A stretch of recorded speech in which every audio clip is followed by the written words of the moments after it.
Have a lovely years! Your Italian teacher is here, and today's video is based on a request.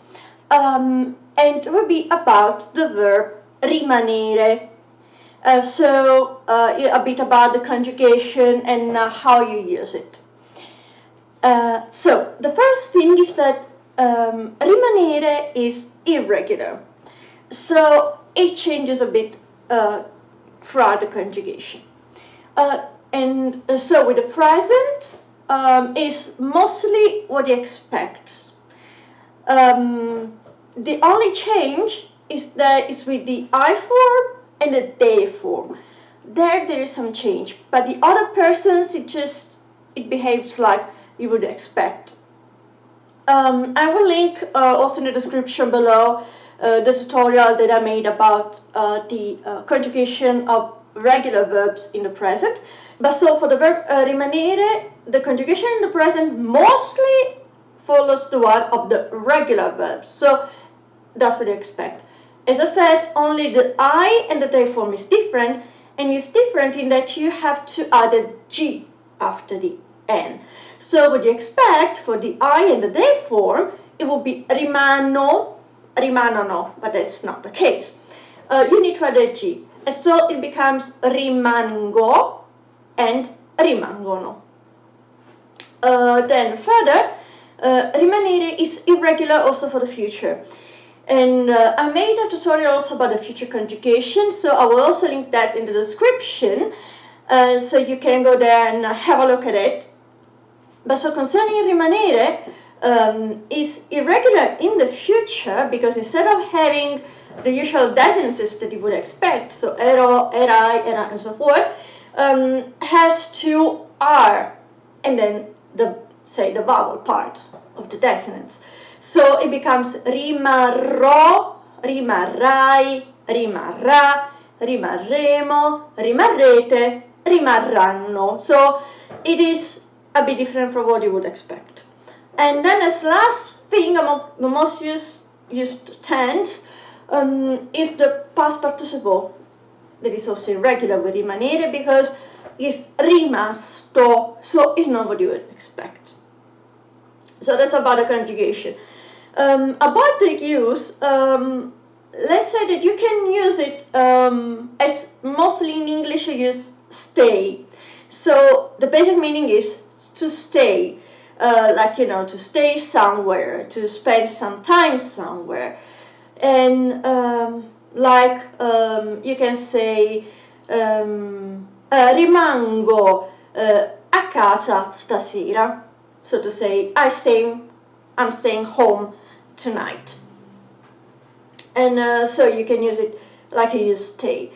You can also use it sometimes as keep, in the meaning of so remain in a certain way.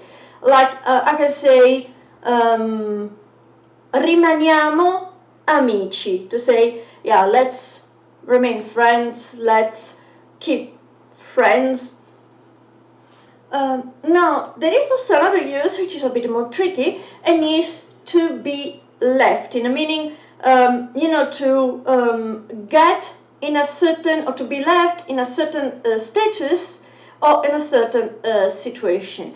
Like you would say, rimango senza parole, to say, I'm left speechless. So it's a certain state or situation you get in, or mostly you are left in. And in this case, it's also a bit different from essere, because sometimes you can use rimanere as a synonym of essere. So sometimes rimanere can be used as a synonym of essere if it's about the situation you are left in. And in some cases, they can even look very similar and be used with past participles. Like if you say sono rimasto ferito and sono stato ferito. So they look similar, but there is some difference, because in the first case, sono rimasto ferito means more, so I got wounded. I've been left wounded by someone, by something. In the second case, sono stato ferito, that's more like I have been wounded. So in the first case, sono rimasto ferito, that's actually the passive present tense. So in the second case, sono stato ferito, that's really the passive voice, or better, the passato prossimo, the passive voice of ferire. And so in that case, it's really passive of colpire. The verb there is colpire.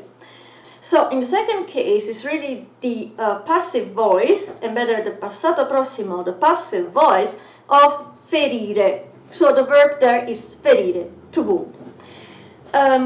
But in the first case, with sono rimasto ferito, that's there the verb is rimanere, and ferito looks like the past participle of the verb ferire. It comes from there, but it's actually used as an adjective. So sono rimasto ferito is rimanere, so to be left in a status, to get in a status in this case, plus an adjective.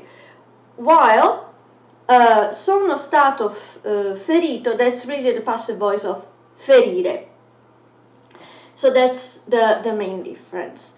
So that's about the conjugation of the use of rimanere. Now what also happens is that sometimes as a synonym of rimanere, you can also use restare. Like you could also say resto a casa in the same way that you would say rimango a casa. So sometimes you can use restare instead of rimanere, and restare has a regular conjugation. So there's also sometimes another option that you have. So that's it for this tutorial. I hope you guys enjoyed it. Please, if you liked it, give it a thumbs up, and please subscribe to my channel if you like my videos. As always, feel free to post comments or requests or questions, and see you next tutorial. Ciao ciao!